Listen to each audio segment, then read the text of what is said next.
Welcome back to yet another exciting episode of the Defense in Focus podcast. I am your host, Nompumelelo Mahlangu.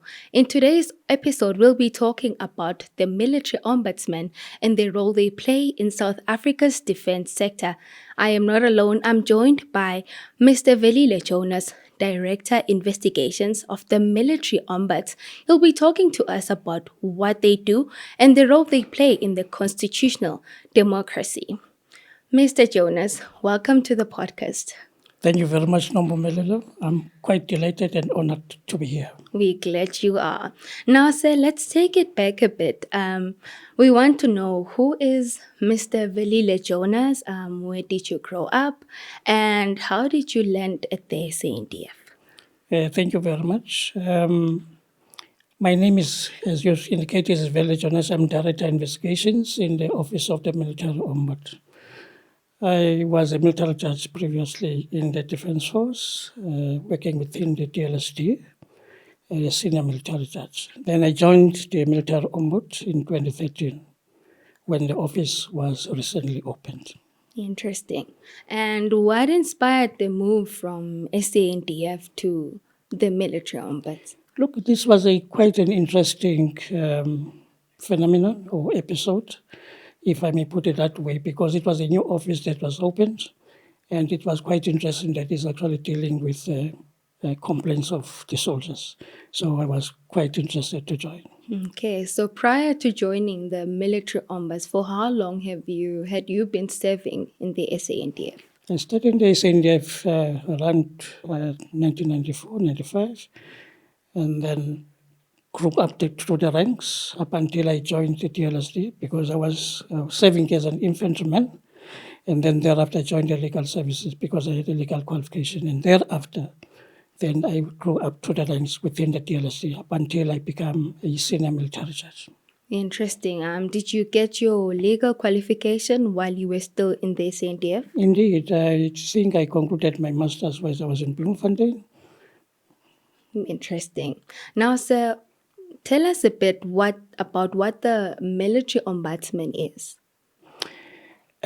Look, this is a concept that was deliberated in the 1990s, and then it was conceptualized, and then it actually led to the creation of the Act, which was signed by the President, the Military Ombud Act of 2012, which is a constitutive act for the Military Ombud. Now, you'll recall that this office started under the Public Protector, and which was run by Captain Skripande. But it actually proved that it is not really effective, hence this move. And also, I think what accelerated it is the issue with regard to the marching of soldiers to the UN buildings. And this actually accelerated the situation so that the act can actually be passed in order to really constitute this office. Okay. And what role does the military ombuds play in the democratic South Africa? The Ombud office is actually responsible to receive and investigate and resolve complaints. You will recall that the soldiers are not under the Labour Relations Act, and therefore this came as a welcome event that this office was established. And therefore that would actually now allow the soldiers to lodge their complaints with this office. And you will recall also that the services of this office are free.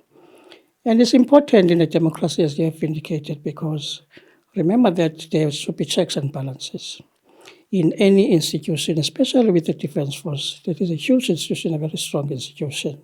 Therefore, you need those checks and balances. That is in relation now to the oversight and as well as with regard to accountability. Okay. Now take us through your role as Director Investigations in the military ombuds. What do you do on a daily basis? As a Director Investigation, I'm responsible for receiving complaints, and secondly, to investigate those complaints, and lastly, to resolve the complaints. But over and above that, once I'm done with the investigation, then I must actually compile a report that will be actually submitted to the military ombud for signature. In other words, we are working in support of the military ombud. Okay. Now, if I'm getting a sense of all this, who can lodge a complaint? Is it only soldiers? Certainly not, but primarily it is the case. I must indicate that the current 7 members of the Defence Force, the former members, or a person acting on behalf of the member, that would be in relation to the conditions of service. Conditions of service mean your promotion, your pension issues, your salary issues, your working environment. It's all inclusive. The list is not endless, but this is in terms of Section 1 of the Defence Act. Okay. Now, But now, forgetting something to add to that is that the members of the public as well must actually lodge complaints in relation to the official conduct of the members of the Defence Force. Now, this could actually normally happen when soldiers are deployed, either for enforcement in the borders or when there is a crisis. When they meet with the civilians and maybe the civilians were unhappy with the treatment, then they can lodge a complaint with us. Okay. Now, speaking of the cases that you deal with, can you take us through the kind of cases that you deal with? Maybe make an example or like a possible scenario if possible. As I've indicated earlier on, it's cases relating to promotion, it's cases relating to your pension, it's cases relating to your working environment where there is victimization. To make a scenario, we had a case that actually also deals with health issues, where the member was part of the medical continuation fund. And he was unable to, his membership was cancelled on account of the fact that he did not pay the membership fees. But this was not communicated correctly to the person. And therefore, we were able to deal with that case and be recommended he must be reinstated, which was accepted by the minister as well. Okay. And how independent is the military ombudsman? Can it make binding decisions? Look, in terms of our act, we make recommendations. But it's a question that you cannot actually ignore the recommendations. I think they are worth consideration by the ministry. The role of the ombudsman was designed in such a way that it is an external complaint mechanism, independent of the chain of command. And therefore, when we are conducting our investigations, we are conducting them in such a way that there is no interference with the chain of command, and that we are dealing with them independently. And once we are done with our investigations, we submit our reports to the minister. And then once those reports are considered by the minister, we'll issue an implementation instruction to say the Chief of the Defence Force must actually implement those. And also over and above that, we do have a liaison forum, which is a mechanism to deal also with issues that are stumbling blocks or bottlenecks within the process of investigation and including implementation of recommendations. Now, sir, how can people lodge a complaint with the military ombuds? Thank you so much for asking that question. It's quite critical for the people to know. You lodge a complaint through the process of walk-in. We utilize your telephone to approach our office. But of paramount importance is that your complaint must actually be a written complaint. So we'll assist you in as far as that is concerned. You fill in the complaint form, and then once the complaint form is filled, then we will actually allocate to you a reference number. This is how you will be communicated with us going forward. And then now, once the complaint is lodged, then it must be assessed for jurisdiction. In other words, it means that we need to determine whether we can proceed with the complaint or not. And if we cannot, we can actually, if possible, refer to other jurisdictions to deal, or which can better deal with the complaint. Then once we accept jurisdiction, then that matter will be in for investigations. And then we'll investigate the complaint and liaise with you. But at the starting of the investigation, we should actually write a notification letter to the interested party. In this instance, the interested party is the Defence Force, those who are affected. And therefore, we will wait for the response and then arrange a mediation or conciliation or negotiation process that would actually streamline, because we believe in consensus building. And then sitting around the table to make sure that we resolve this complaint. But if the parties do not agree, then we revert to investigation mode and investigate the matter by collecting statements and to ensure that we make a determination. Make a determination which will be followed by recommendations. And those recommendations must go to the minister. I'm well aware that there are African countries that do not have a military ombud. What I want to know is, have there been any African country that has approached the military ombud and asked for their help in establishing their own? It is certainly, because as an office, after the 2018, the AQUAF that was done in 2018, I think we grew up with a narrative for an African footprint. African footprint in the sense that it was we are actually taking out our narrative as a military ombudsman to other African countries. Now, the countries that were much more interested is Kenya. Also, as Malawi had an interest. I think we also visited Mozambique. We visited Namibia. Also, Lesotho had an interest. But those that we actually participated in, actually formulating the process, we were invited in Kenya to actually unpack the narrative of the military ombudsman. I think that was in consultation with the DCAF.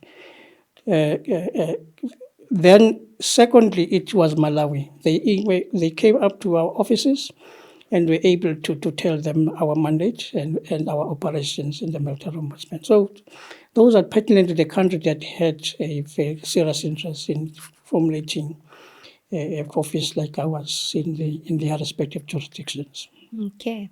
Now, South Africa will be hosting the 17th International Conference of Military Ombuds of Armed Forces. And this comes after Lieutenant General retired Vusimuzi Masondo, who's a military ombud, attended the 16th International Conference of Military Ombuds of Armed Forces in Berlin, Germany. May you kindly tell us about the importance of this particular conference and it being hosted in South Africa? Thank you once again. This is a platform for military ombudsmen across the world, where they could actually change knowledge.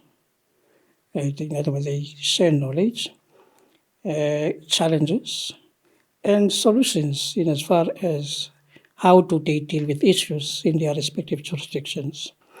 And I think this IQAF conference will be attracting more than 50 countries, which it has done in the previous. Because remember that it's not for the first time that we are actually co-hosting with DCAF in as far as this is concerned. We hosted in 2018, and again now this year in October, we are actually as well hosting this.